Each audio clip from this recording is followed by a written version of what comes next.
So thank you for joining us on ACEP's Capital Minute, a biweekly look at the latest developments from the nation's capital that impact emergency physicians. I'm Laura Wooster. After my update, we'll open it up for questions. Remember, you can submit them at any time along the way by using the Q&A feature at the bottom of your screen in Zoom, and then I'll answer them live at the end. So today we'll cover a legislative update about the CONNECT Act, red flag laws, and a congressional hearing on mental health, a regulatory update about buprenorphine guidelines and data sharing, and updates about vaccine intake, public health emergency status, and administration appointments. Policymakers on the Hill are evaluating measures that reflect our movement closer to a post-pandemic reality, and ACEP is right in the middle of it. Let's take a look. Last Thursday, the bipartisan Creating Opportunities Now for Necessary and Effective Care Technologies, or the Connect for Health Act of 2021, was reintroduced in both the House and Senate. This legislation expands telehealth coverage under the Medicare program and would make permanent a number of the telehealth flexibilities that were put into place to help address the COVID-19 pandemic. ACEP helped draft portions of the bill specifically related to emergency care. Therefore, it has our support.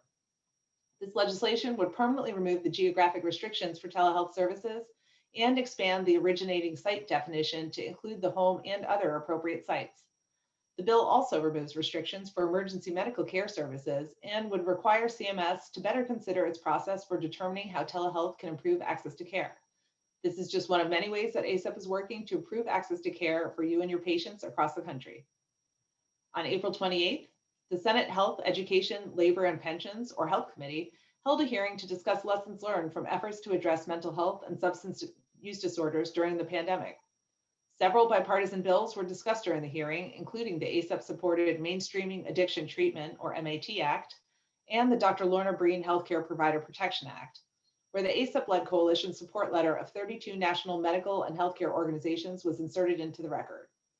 The hearing covered many of the issues that will shape emergency care going forward, including health inequities, telehealth, rural access, workforce shortages, coordination of care, and core healthcare infrastructure. The witnesses included physicians, social workers, and community health professionals. Meanwhile, the Senate Judiciary Subcommittee on the Constitution held a hearing about what's known as red flag laws and gun violence prevention. The hearing highlighted the toll of firearms violence in U.S. communities, with specific focus on the use of red flag laws or extreme risk protection orders that allowed law enforcement to temporarily seize firearms from individuals believed to be at risk to themselves or others.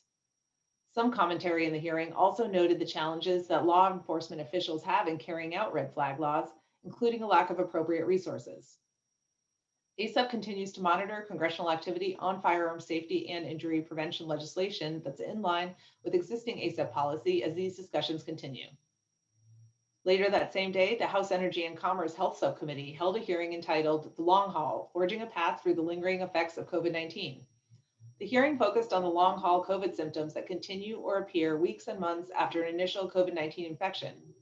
The witnesses from both panels included Francis Collins of the NIH, John Brooks of the CDC, and a number of other doctors and patients. Also, the House Committee on Ways and Means Health Subcommittee held a hearing charting the path forward for telehealth. The hearing focused on the increased use of telehealth and related regulatory flexibilities provided throughout the COVID-19 pandemic, as well as what the use of telehealth will look like going forward after the current public health emergency ends. The hearing featured bipartisan agreement that the telehealth flexibilities have improved access to care and should be extended and evaluated. Many in the hearing noted the need for additional investments in broadband and other appropriate infrastructure needed to support rural and underserved communities especially. Others noted the need for the federal government to collect more data on overall telehealth utilization, as well as the potential for waste, fraud, and abuse. While the subcommittee does not appear to have a timeline for markup of any specific telehealth legislation, Health Subcommittee Chair Lloyd Doggett of Texas stated that he hopes the full committee takes up this issue in the future. Later last week, the House Committee on the Judiciary Subcommittee on Antitrust, Commercial, and Administrative Law held a hearing to discuss consolidation in healthcare. The subcommittee heard from two panels of witnesses. The first, a bipartisan panel of senators, and the second, a panel consisted of expert witnesses. The predominant focus of the hearing was related to anti-competitive conduct regarding prescription drug prices, as well as growing consolidation within healthcare markets, including hospitals, health insurers, prescription drug manufacturers, and other entities. Some policy issues regarding occupational licensing boards in states and the effectiveness of antitrust laws and the behavior of these entities were discussed. Regulatory authorities were busy over the last week as there have been important rule changes related to buprenorphine and data sharing that could impact emergency physicians like you. As you may recall, the Trump administration released draft practice guidelines on January 14th. Despite ACEP's strong support for them, the Biden administration issued a statement at the end of January announcing that the guidelines were released prematurely and could not be finalized at that time. Fast forward, and now the Substance Abuse and Mental Health Services Administration, or SAMHSA, within HHS has finalized a form of the practice guidelines. While the newly finalized guidelines take steps in the right direction for patients and clinicians, there are still barriers to treatment that these guidelines were unable to fully address. The Biden administration does not have the legal authority to repeal the X waiver requirement for providing buprenorphine entirely, as that would require an act of Congress. But the new guidelines do allow practitioners to forgo some of the burdensome steps that exist today, including an 8-hour training course currently required to obtain a waiver. However, practitioners will still need to complete those requirements if they want to treat more than 30 patients at one time with buprenorphine. Still, removing the X waiver in its entirety and reducing barriers to treating opioid use disorder in the emergency department are major ACEP priorities, and so we welcome this news. As part of the 21st Century Cures Act passed into law by Congress in late 2016, there are new requirements around the access, exchange, and use of patients' electronic health information. The intent of the law was to prevent and eliminate widespread information blocking, or the practice of withholding patients' data or knowingly making it difficult or impossible to exchange data between EHR systems. ACEP submitted comments on the proposed regulation last year. The new data sharing mandates were originally scheduled to go into effect last November 2020, but were delayed due to COVID-19. So effective last month, and April 5th to be exact, patients must now be able to access their data electronically, including lab data and clinician notes. Many patients already have digital access to their outpatient notes and most lab results within their provider's EHR's patient portal. However, patients will now be able to access ED and inpatient provider notes the same way. There are 8 specific and complicated information blocking exceptions in place that allow you to opt out of sharing data in certain cases. If you have not already, you should review these carefully to see which may apply to you and your patients. We don't know yet what you or your institution's penalties will be if you do not comply with the new information blocking requirements. Even though the rules are already in effect, the Office of the Inspector General within HHS has yet to finalize specific penalties for different stakeholders. We detail all of these changes on the ACEP Regs and Eggs blogs this week at acep.org/regsandeggs. For additional information, there are also fact sheets and frequently asked questions on ONC's website. ACEP put together a poll to gather more information about the experiences you and your hospitals are having implementing these new data sharing requirements, and we plan to share the results with the Office of the National Coordinator for Health IT within HHS, or ONC, to provide them with constructive feedback on how the implementation process is going thus far, and to supplement our advocacy should this rule's implementation prove to be problematic. A link to the poll appears in your most recent 911 Network weekly update, or you can go to it directly by visiting www.surveymonkey/r/ACEP data sharing, all one word. If you can't access it or you have any questions, please contact Jeffrey Davis, ACEP Director of Regulatory Affairs at jdavis@acep.org. Physicians continue to be looked to for leadership and expertise in these uncertain times, and you have a unique opportunity to share your perspective with patients, policymakers, and others. The Biden administration has indicated that the PHE, or public health emergency, which was recently extended from the end of April to early July, is likely to extend all the way through 2021. We should note that the administration is only able to extend it 90 days at a time, so they can't yet say that it'll be extended all the way through December, for example. But overall, this means that regulatory and policy changes and relaxations put in place during the crisis, many as a result of our advocacy on your behalf, can continue. It also means that physicians have an important role in continuing to share accurate information to educate patients and government leaders, among others. This effort is especially important as it appears that vaccine uptake is leveling in many areas. So now is the time to reach into communities to make sure that people are equipped with reliable information so that they can make the choices that are right for them. ACEP has updated its vaccine public education toolkit and continues to provide resources so that you can advocate for patients and on behalf of the specialty. This important spokesperson resource is one of several on the ACEP Media Hub at acep.org/media hub, which also includes PR for the ER, a 4-part training video series we developed that covers communication fundamentals developed just for you. If you have questions about outreach or you would like to explore opportunities to share your personal experience during the pandemic, please contact pr@acep.org. I do have one last administrative note. Beginning with the next installment of the Capitol Minute, 2 weeks from today on May 19th, we'll be changing the login and access information as we move to a new webinar platform.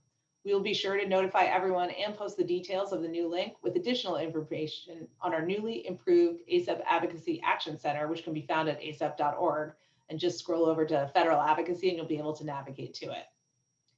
That wraps up this week's Capitol Minute. As a reminder, this episode and all others are available at acep.org/Capitol Minute. Now I'll be happy to take your questions. Remember, you can submit them using the Q&A feature of Zoom on the bottom of your screen.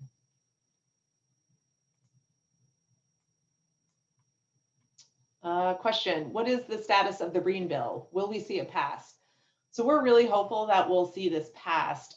We do already have passed into law money appropriated for it, or the services that the bill would provide, but the bill itself has not yet passed. And we're working closely with our colleagues in the Senate who have advanced this bill, and especially Senator Kane of Virginia's office.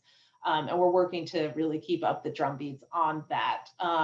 Last week, I believe, marked the 1-year anniversary of Dr. Breen's passing, and her relatives, her sister and her sister's husband, have been making the rounds on media to tell her story and really encourage attention to this important issue and support for the legislation. So we're really hoping that together, their important work as well as our advocacy would be able to see this through.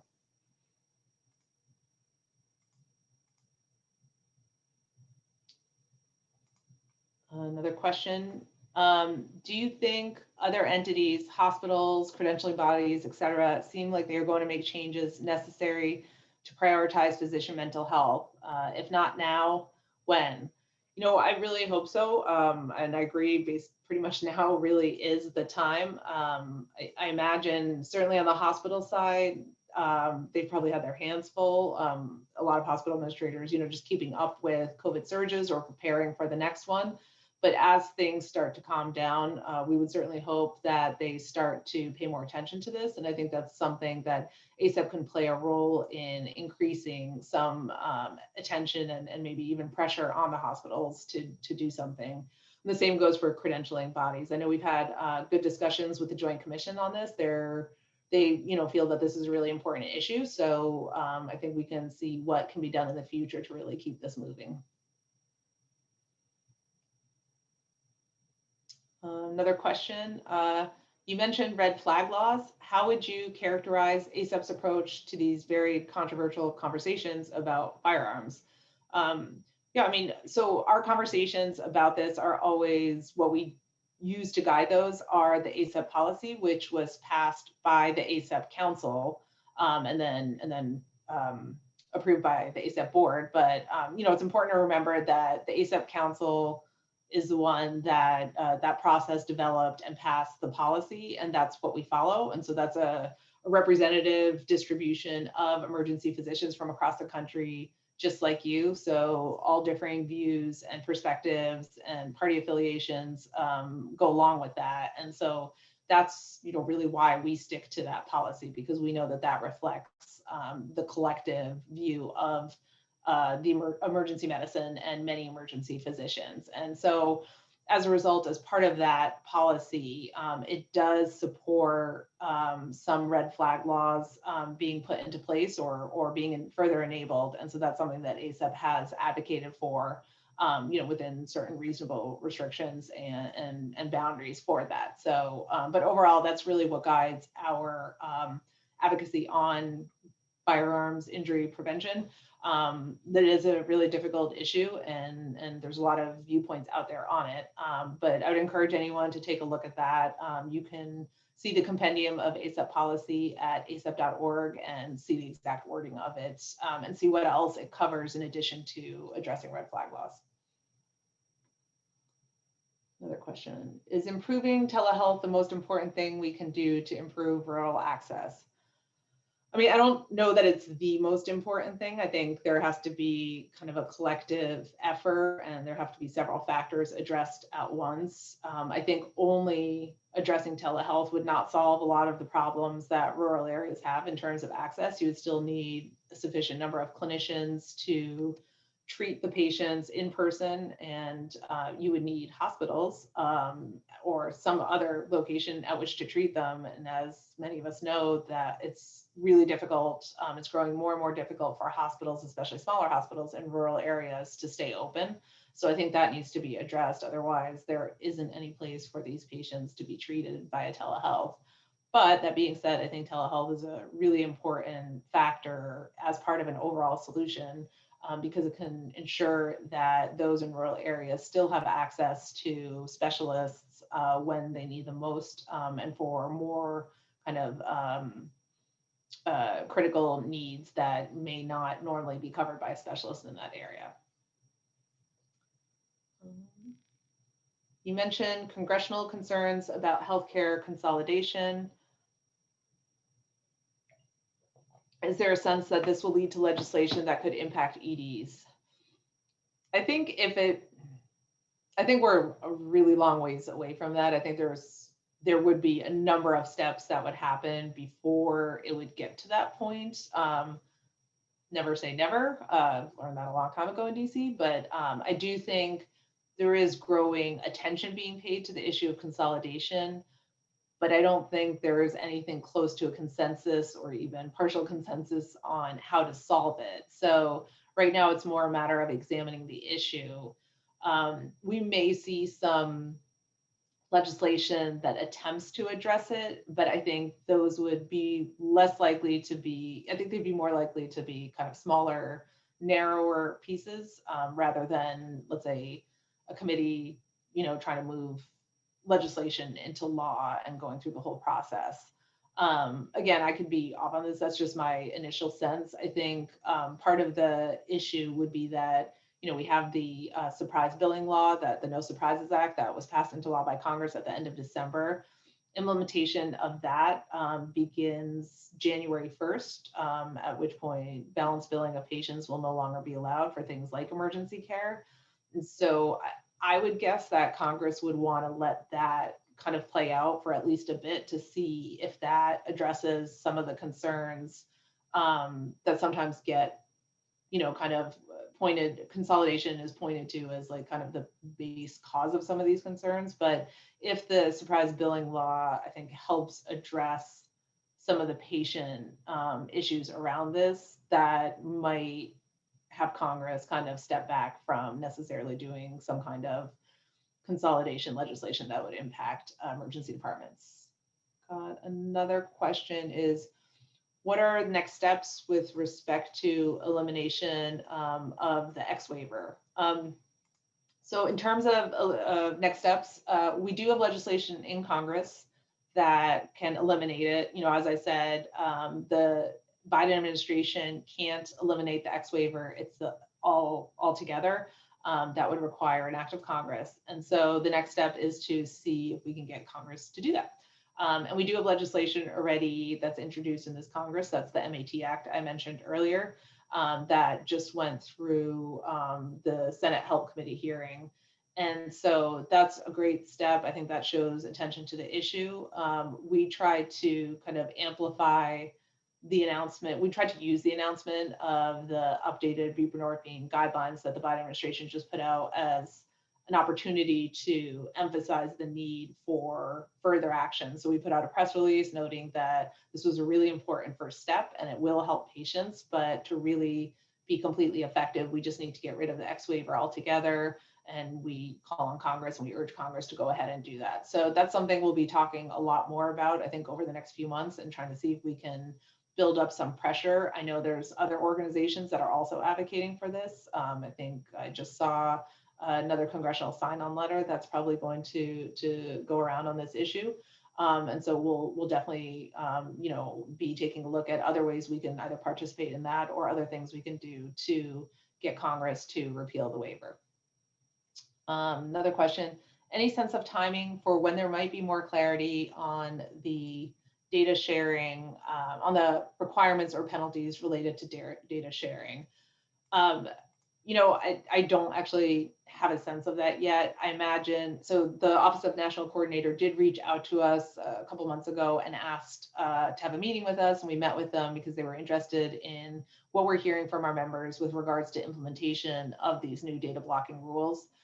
That's what prompted us to put together this poll to find out what you all are hearing. And we've gotten a bunch of responses already. I think we're at like 120 responses. And that's going to be great to help inform ONC's work. ONC itself is not who is setting these penalties. I think that's HHS's Office of the Inspector General, but I would imagine that they will coordinate with them. And I would say the findings of our poll, and I believe the AMA is also doing some fact finding on this, I'm sure will help to inform what they do with regards to penalties. I think if this is kind of a slower, bumpier rollout, I would hope that they would hold off on penalties for a bit to get all the kinks out of the system. So we'll definitely be sharing the results of our poll with them and hoping that can help get some relief on this. Another question. There seems to be more conversations around pandemic preparedness. What seems to resonate most with legislators? Do you get the sense that stakeholders are taking a more cohesive or collaborative approach to real solutions? In terms of what seems to resonate most with legislators, I think one of the issues, especially with preparedness for any kind of either mass casualty event or pandemic, is jurisdictional issues. So a lot of healthcare is regulated at the state level. And so any type of preparedness conversations, even before COVID that I participated in, focused on some of the difficulties in terms of the federal government, can only do so much. States have to sometimes mandate things or put things into effect. There's problems when there's a mass casualty event that straddles across borders, and we saw with COVID some of the border issues that made it difficult to reallocate resources to harder hit areas from areas that didn't have many cases. And so I think there's recognition that that's a big barrier, but that's not something necessarily that Congress can solve itself. But so I think they're trying to focus on kind of federal solutions, and some of that is funding, making sure that there's enough funding out there for all these preparedness activities, and that there's the right incentives for it. Because let's say having better data sharing between hospitals and state public health systems, the federal government can't mandate that, but they can certainly put incentives in place for hospitals to take on additional work to prepare for that, right? So I think that's something that can be helped. And so we're trying to take a look at what our recommendations are on this for future pandemics, kind of lessons learned. And certainly part of that is that there needs to be additional funding for emergency physicians and other emergency stakeholders so that we have that readiness factor built in instead of waiting until there's an event. Time for probably one more question. Can you remind me how to register for LAC? Absolutely. You can register for LAC, which will be in late July at acep.org/LAC. I know that they just, the Grand Hyatt just dropped their room rates for it. So take a look. There's no cancellation penalty. So if you're not sure of your travel plans quite yet, you can, you won't lose money on the hotel if you have to cancel down the road. So definitely encourage everyone to take a look, acep.org/LAC.